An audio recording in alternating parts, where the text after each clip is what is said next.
This has been a team effort consisting of firefighters from the BLM, Forest Service, the White Sands Missile Range, and previously NASA firefighters.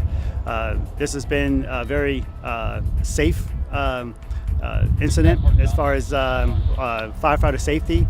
It's been very hot for the firefighters. They've been working in 105, 160 degree heat. They've maintained hydration, they've maintained their safety, and they've been able to operate 24 hours a day on this incident. A small number of personnel as far as crews. We only have one helicopter. We've had 2 water tenders, and just with the personnel that we had on there on this incident, it has gone very, very well. So one of the things that's been really important about this type of fire on the missile range. This is an active training range. There are 2 historical archaeological sites, and the firefighters were able to protect that. They were able to put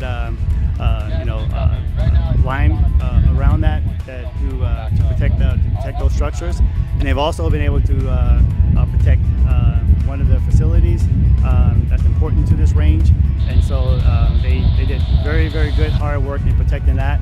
And so the cooperation combined with the safety of this incident with the firefighters in these very, very tough conditions with the heat, with the rough and rugged terrain, along with the protection of the structures, has been just been really, really good.